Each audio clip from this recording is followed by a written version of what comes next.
ओम नमः सिद्धेभ्यः। ओम नमः सिद्धेभ्यः। सभी लोग तुरंत बैठ जाओ, ओम प्रवचन नमः चालू हो गया। बैठो सिद्धेभ्यः। तुरंत, वहां से दूर बैठो। अहिंसा परमो धर्म की।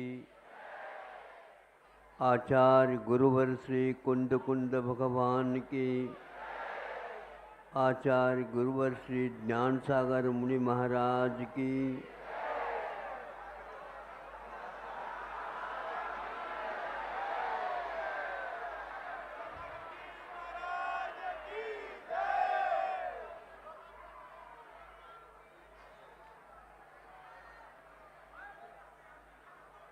नमः सिद्धेभ्यः।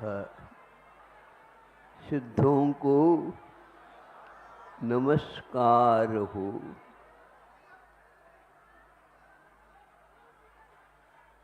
तीर्थंकर भगवान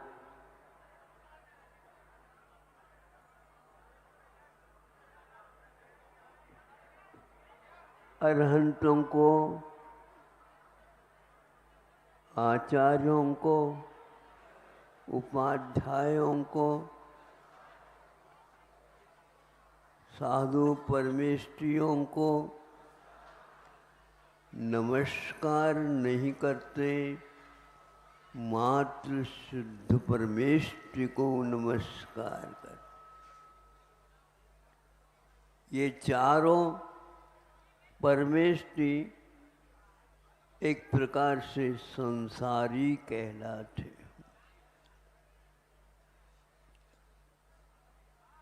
किंतु ब्रिटिश संख्या में आने वाली शुद्ध परमेष्ठि संसारातीत है। आप लोग जीव की पहचान शरीर सहित अवस्था में देख करके ही कर लेते हैं। शरीरातीत अवस्था का हम विचार ही नहीं करते। क्या वह स्वरूप होगा कह नहीं सकते। एक ग्लास है,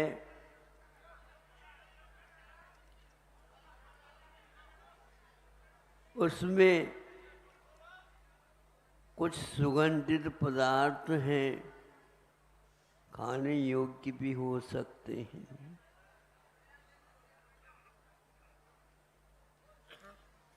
हाथ में है, ले लिया, उसमें से कुछ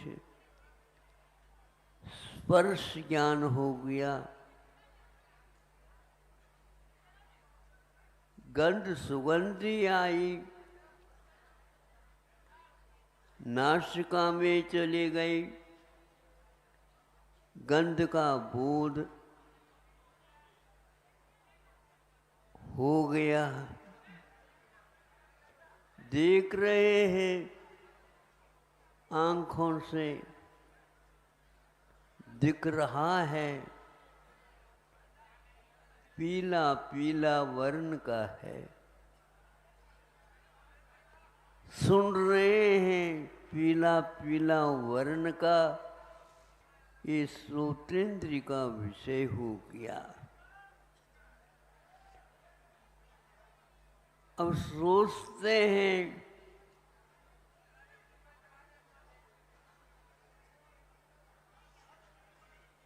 मन के द्वारा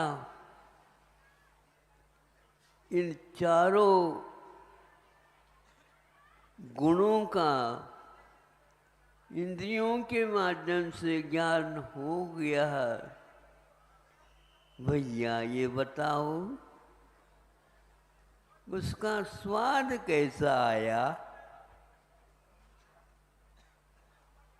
छूने से तो स्वाद नहीं आया, सूंघने से भी स्वाद नहीं आया, और सुनने से भी स्वाद नहीं आया, और कौन सा रह गया? महाराज हमें तो स्वाद बता दो। स्वाद कहाँ से आएगा भैया? जिस समय स्वाद लेंगे शेष चारों का स्वाद नहीं आ सकता, ऐसे ही शुद्ध परमेष्टि का स्वाद किसी को भी नहीं आता।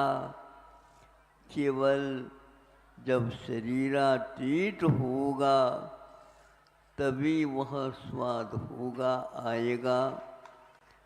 ऐसा आत्मा का स्वरूप है। हम आत्मा के स्वरूप की बात तो करते हैं, स्वरूप से बात नहीं करते। बात करने की नहीं है, किंतु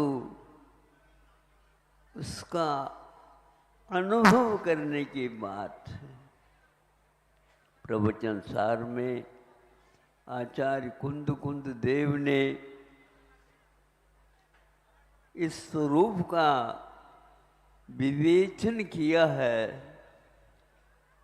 अरहंत परमेष्टि आखिर क्या करते हैं?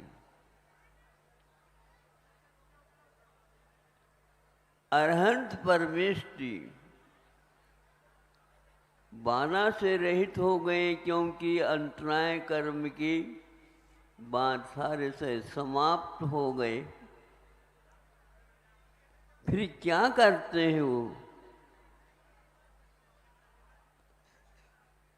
परम सौख्यम ध्याय, एकमात्र परम सुख का ध्यान करते हैं।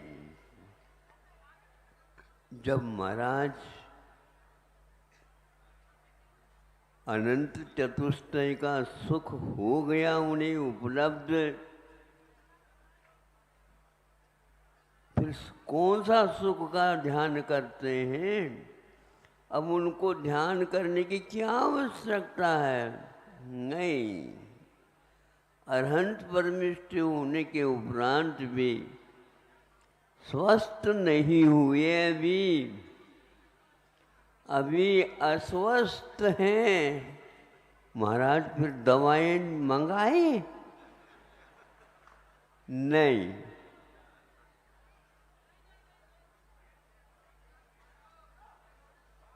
न दवाई से, न हवा से, न दुआ से, वो तो एकमात्र स्वयं भुआ से ही अनुभूत होंगे।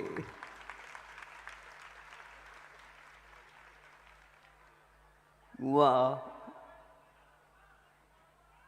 सोचा अनंत चतुष्टय के बाद में भी कुछ सीढ़ियां विद्यमान हैं।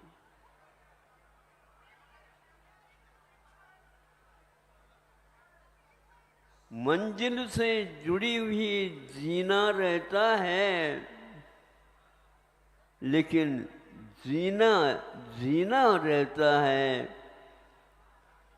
मंजिल नहीं रहता। आपने खरीदा कोई महाप्रासाद और सीढ़ियों के ऊपर से जा रहे हैं।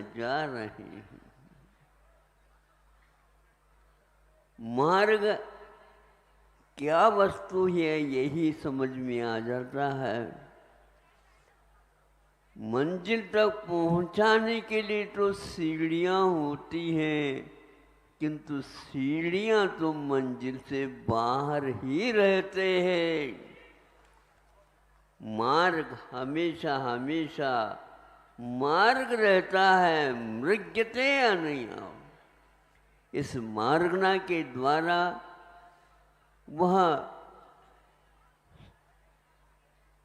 खोजी जा सकती है, लेकिन खोज के योग्य जो है वह मार्ग नहीं रहता है। आपको स्वाद मिलेगा यहाँ नहीं, मार्ग में नहीं, मंजिल में मिलेगा।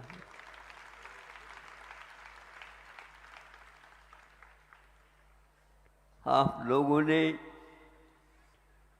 बरसों से यह स्वप्न देखा,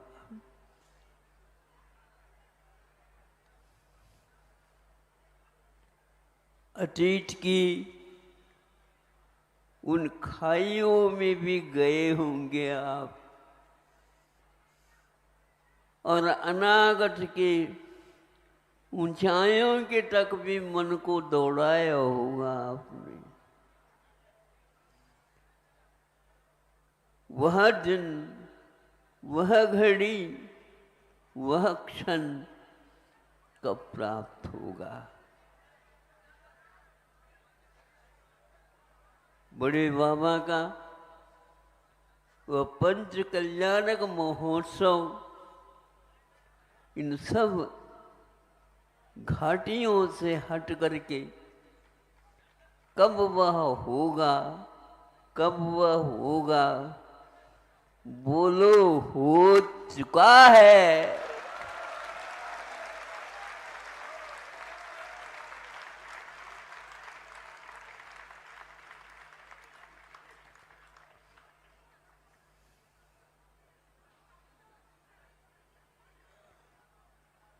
हमें भी स्वरूप प्राप्त करना है। अभी मैं सुन रहा था, बोली चढ़ती चढ़ती रुक जाती, बोलियां चढ़ती चढ़ती रुक जाती हैं। मैं सोच रहा था उनको चाबी नहीं मिल रही होगी,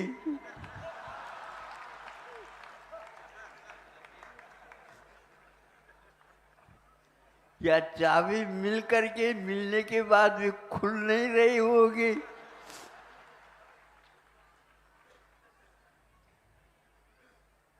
बहुत सारी चाबियां रहती है जो ताला खोल नहीं सकती। हमें ये बताओ,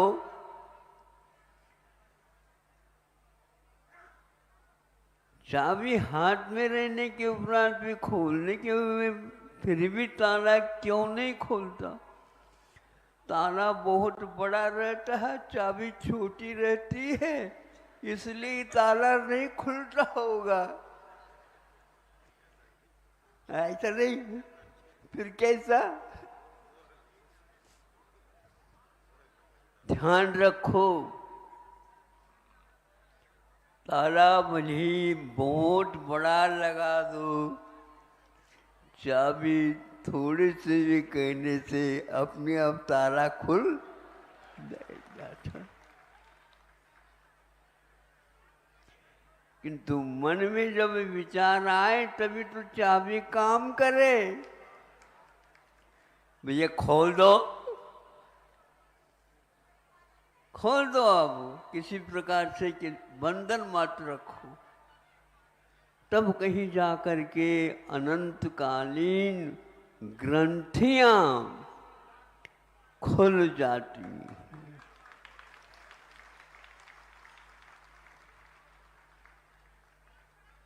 प्रतिक्रमण पाठ में हमें पढ़ने को उपलब्ध होता है,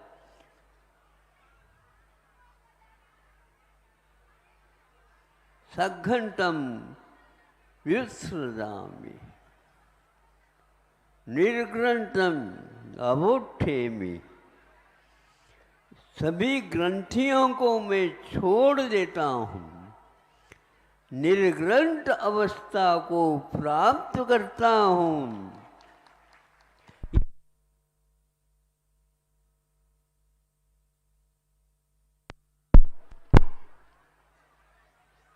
इसके उपरांत भी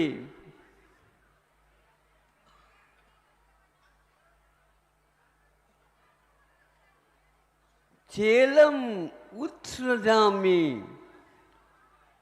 अचेलत्वम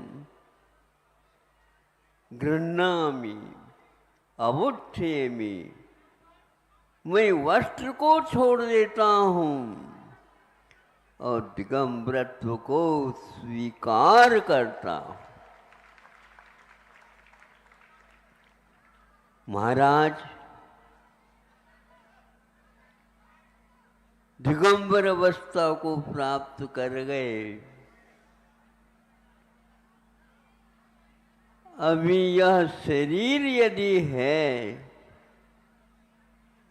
शरीर तो दिगंबर है, किंतु आत्मा ने इस शरीर को ही ओढ़ रखा है।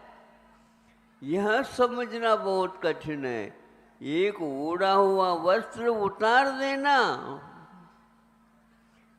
दूसरा वस्त्र पहन लेना, किंतु शरीर ही जब वस्त्र है तो आज वह दिगंबरत्व प्राप्त हुआ जो सिद्ध परमेष्टि को प्राप्त हुआ है। अरहंत परमेष्टि भी अभी शरीर को ओढ़ रखे हैं। इसलिए जितने भी अंबर वाले हैं भूल जाओ, दिगंबर भी दिगंबरत्व को भूल जाते हैं, क्योंकि शरीर नग्न होना आत्मा को नग्न नहीं बनाना है, किंतु शरीरातीत हो जाना यही एकमात्र आत्मिक सुख है। इसलिए चेलम उत्सृजामि अचेलत्वम गृह्णामि अवुत्थेमि। अचेलत्व क्या है? इसलिए इन मत मतांतरों की अपेक्षा से भी वह अभिमत हुआ है एकमात्र सिद्धत्व। आज निर्वाण कल्याणक यहाँ कुंडलपुर में बनाया गया है, किंतु भगवान की अनुपस्थिति में मनाया गया है। सब कल्याणों के साथ शरीर सहित रहते थे, तो उसी को हम सब कुछ देख रहे थे। लेकिन जब प्राण आयु समाप्त हुआ, सिद्ध बनने के उपरांत बाद में सौधर्म इंद्र को ज्ञात हुआ, ओहो वहाँ पर कुछ नहीं, अब क्या है?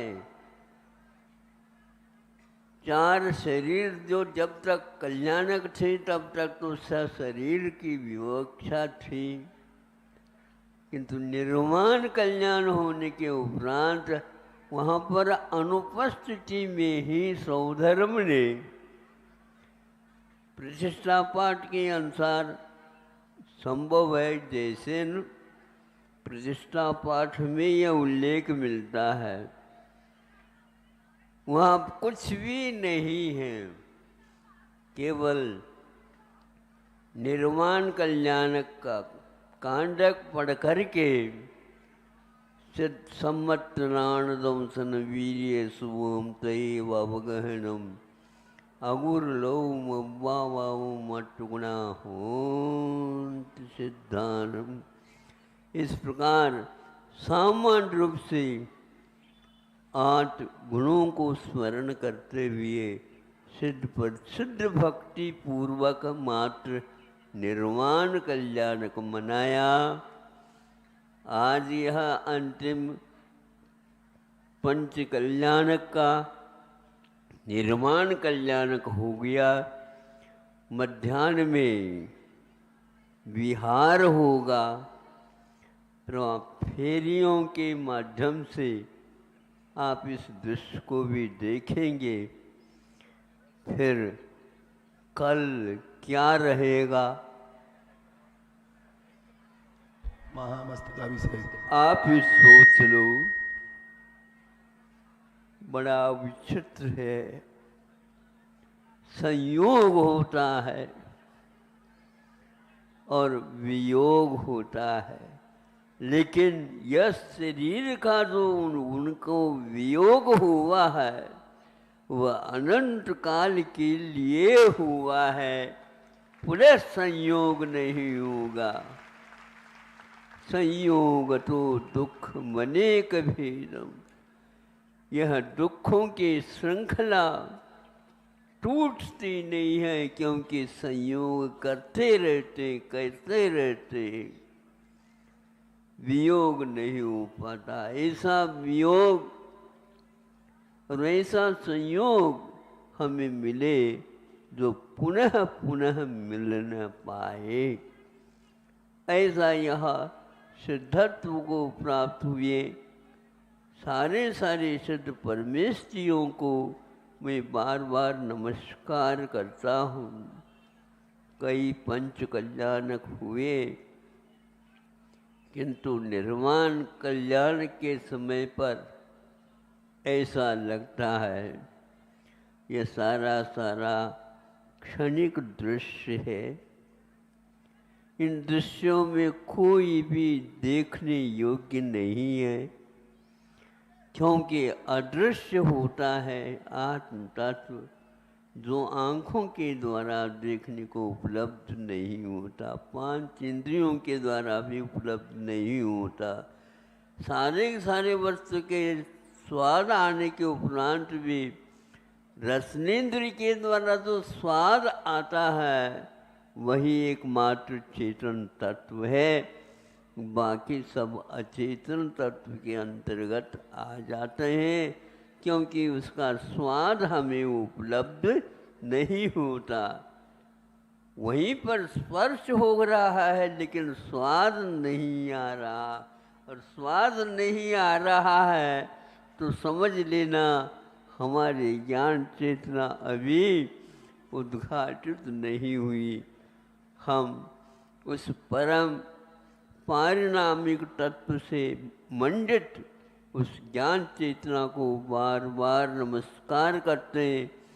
पाणित्तमधिकंता नानम विन्नन्ति ते जीवा। प्राणों से अतिक्रांत होने के उपरांत भी वह ज्ञान चेतना हमें उपलब्ध होने वाली है। वह अनंत काल तक ज्ञान चेतना में डूबने वाले सिद्ध परमेश्वरियों को बार बार नमस्कार करता हूँ।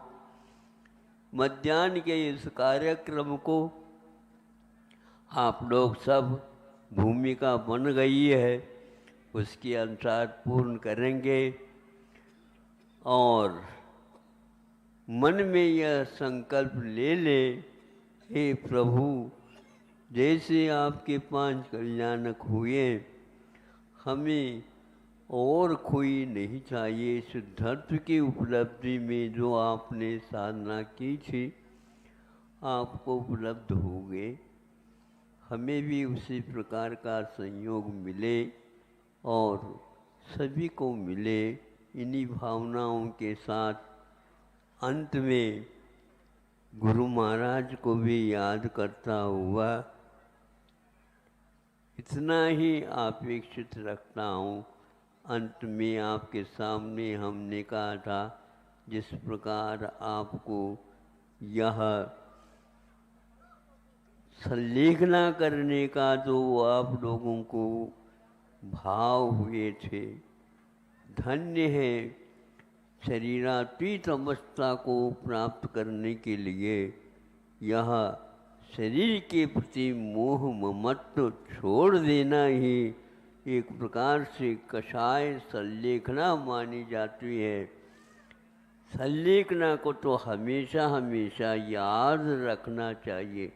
समीचीन रूपेण लेखनम कृषिकरणम वा, समीचीन रूप से कषायों का हनन करने का नाम कषाय संलेखना मानी जाती है। महाराज संलेखना अभी क्या है, अभी बहुत बरसों है, उसका नाम संलेखना नहीं है।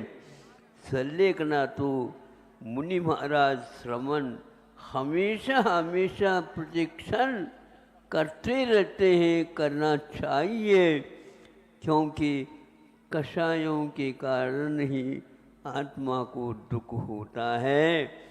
ऐसे कैसे संलेखना हमेशा हमेशा वृत्तियों को जो ही व्रत लेते हैं, पश्चिम संलेखना मरणम कहा गया कुंद देव ने। इस प्रकार याद करना चाहिए। अभी महाराज बहुत दूर है, नहीं, वो भूल है, वो दूर नहीं है, वो भूल है। प्रशिक्षण हमें उसको याद करते रहना चाहिए।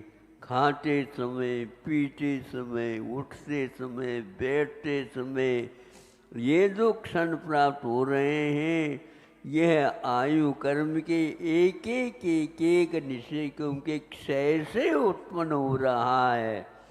इसलिए हमें शरीरातीत अवस्था को प्राप्त करने के लिए आयु कर्म के क्षण को गिनना चाहिए। हाँ, एक एक क्षण जा रहा है।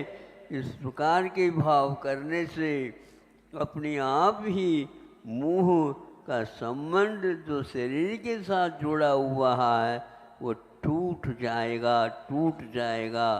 धन्य है वे इस प्रकार इस आयु कर्म के एक एक क्षण की ओर देख रहे हैं। विशेष तो जीवन मिल रहा है, इसलिए आमीच मरण को, श्रमणों को हमेशा याद रखना चाहिए। आमीच मरण का अर्थ एक एक तरंग क्रम से आगे बढ़ता चला जाता है, वह एक दिन पूर्णतः समाप्त हो जाता है। ये कषाय संलेखना मानी जाती है। अंत में जो कहा गया है संलेखने के लिए, वह एक प्रकार से व्यवहार से कहा गया है। निश्चय से तो जब से हमने सामान्य को ग्रहण किया है, तब से समता रखना ही संलेखना का नाम है। इसलिए जिस प्रकार वृद्धावस्था होते हुए भी ज्ञान सागर महाराज जी ने जो मोह छोड़ते हुए और अंतिम क्षण तक उस समता में लीन रहे, ऐसे ही एकत्व विभक्ति की बात उन्होंने की थी, वही हमें भी उपलब्ध हो। इन्हीं भावों के साथ आज के निर्वाण कल्याण के अवसर को हम अपने जीवन में याद रखें अंतिम समय तक, जिसके माध्यम से हमें भी इस प्रकार की सुख की उपलब्धि हो। अहिंसा परमो धर्म की जय।